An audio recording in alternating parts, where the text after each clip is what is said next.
नमस्कार। मैं मीनाक्षी चौबे आप सभी के बीच में एक बार फिर से हाजिर हूँ आपको कुछ सुनाने के लिए, और आपको थोड़ा सा समय भी चाहूँगी, सुन लीजिए। क्योंकि नवरात्रि आने वाला है और नवरात्रि में हम सभी के घरों में जो भी होता है हम उनके द्वारा माता की पूजा अर्चन करते हैं। तो हमारे पास भी कुछ है, उसके साथ मिलकर हम सभी माता के चरणों की वंदना करते हैं और एक उनकी छोटी सी शक्ति, उनकी छोटे से किरदार की कहानी भी उनके चरणों में समर्पित करने के साथ साथ उस शक्ति के साथ आज के समाज में कैसा बर्ताव है या क्या क्या हो सकता है, या वो शक्ति भी स्वयं को भूली हुई है, सब कुछ देखते हैं, बढ़ते हैं, सुनते हैं। भेजा था उसको उसने जिसे मिटाना चाहा था उसकी माँ ने।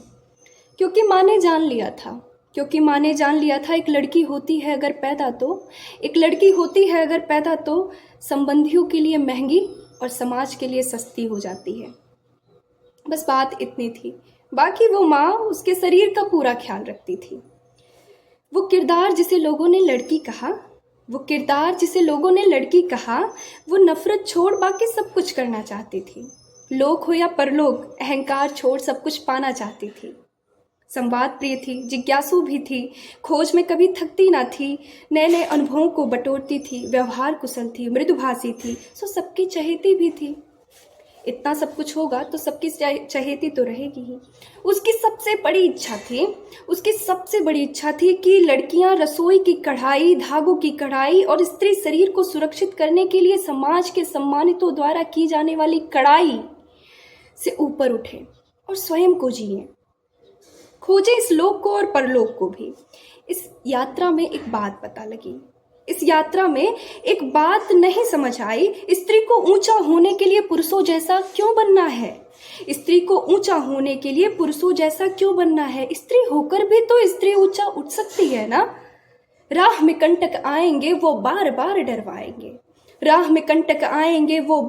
डरवाएंगे, जब बातों में वो हारेंगे, औकातों में वो हारेंगे, फिर हार जब कुछ भी ना कर पाएंगे तो तेरे स्त्री होने का तुझको भय दिखलाएंगे। जिसने उसको जन्म दिया है उसको ही उसकी इज्जत का पाठ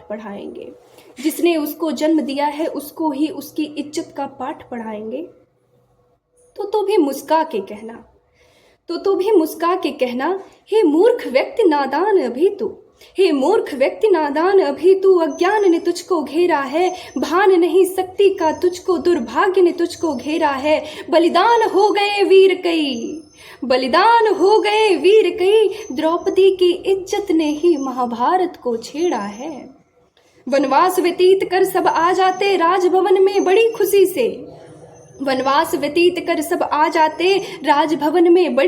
से, पर रावण मरता विभीषण तरता कैसे? नीति ने खेल रचा अच्छा, जो राक्षस था बन गया संत, वो अपने हाथों ही अपने मृत्यु को ले गया लंका। नीति ने खेल रचा अच्छा, इतने से भी गर बात न बनती, गर फिर समझाए इज्जत तेरी बहुत बड़ी।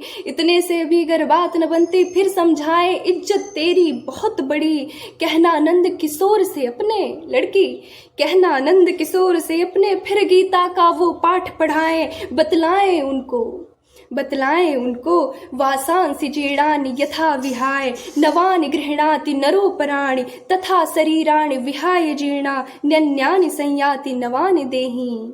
जैसे मनुष्य जगत में पुराने जीर्ण वस्त्रों को त्याग कर अन्य नवीन वस्त्रों को ग्रहण करते हैं, वैसे ही जीवात्मा पुराने शरीर को छोड़कर नवीन शरीरों को प्राप्त करती है। कहना उनसे कि कपड़ों को इतनी इज्जत हम नहीं दिया करते, इज्जत होती